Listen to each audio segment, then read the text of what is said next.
So, you've recently qualified or you're soon to qualify and you're thinking about the next step in your career and you're updating your CV.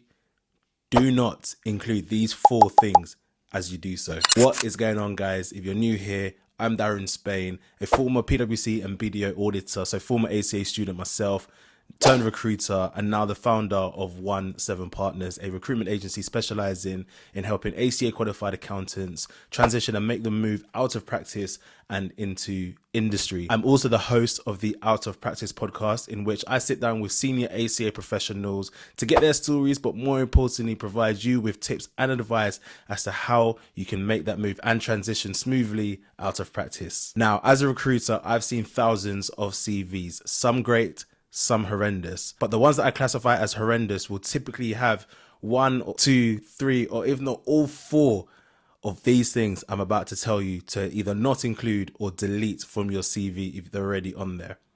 Let's dive straight into it. Number 1 is your date of birth or any personal details that do not pertain to your ability to do a job.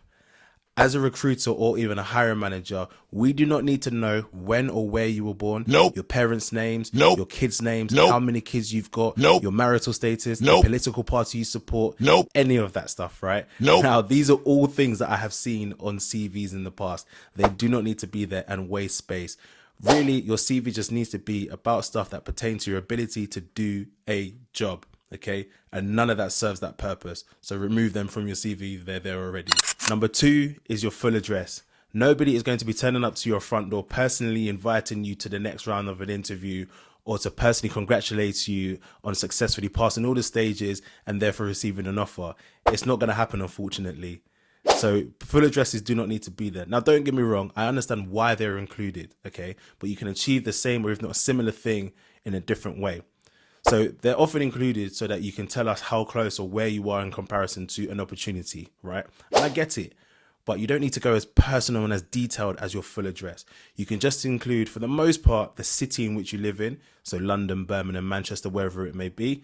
But I would go one step further if you live in a city as large as London, for example. So if you did live in a city as large as London, then I'll go one step further and include the town within that city that you live in. So for example, Tooting, Balham, Clapham, Wandsworth, wherever it may be, okay? But you do not need to be including your full address. So if your full address is on your CV, remove it. The third thing to be removing from your CV is any details of any people that you plan to use for any references in the future. Now, of course, in the future, if you are asked for referee details, then provide them, but they do not need to be in your CV and they do not need to be introduced at this stage at all, okay? I'd even go one step further and say you don't even need to be including the one-liner that people often include in their CVs of references available upon request, as, to be honest, at this point now, it's pretty much a given. Do you get what I mean? And so I probably wouldn't even include that. Of course, if you've got space and you want to, then fine, but I wouldn't say it's necessary anymore. And I'm starting to see that a lot less frequently on CVs nowadays. The fourth and final thing I'll be telling you to remove from your CV immediately, if it's on your CV, is any photos of yourself. You are not applying to a modeling agency. Well, there might be 0.0000001% of you out there who are, but this is not for you. This is for the overwhelming majority of people who are not applying to modeling agencies. And if you're watching it through this channel, you're probably an accountant, a qualified accountant or a professional at least. So photos are not needed on CVs at all. If what you look like has got nothing to do with your job, it doesn't need to be there. Right? I'd even go one step further as to say it doesn't do anything to move the needle on the whole unconscious bias conversation. And also, to be honest with you, it's just a complete waste of space. So if you've got photos on your CV, please remove them. What I will say, to be fair though, is I have noticed that across Europe, it seems to be very common practice to be including photos on your CV. But what I will say is in the UK, it's not. So please do not include photos on your CV. Now, all 4 of these are things, as I say, that I have seen on CVs in the past.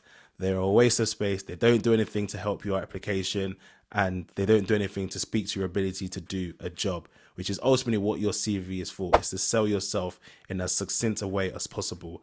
All of the above do not accomplish that. So remove them from your CV. Now, guys, don't forget, I have a free CV template down in the description below. So make sure you download yours. It is comprehensive. It's got everything that you could possibly need in there. Under each section, there's notes as to what that section is about, what to think about including, what maybe not to include, and other things to think about in there. And it's also got examples as well.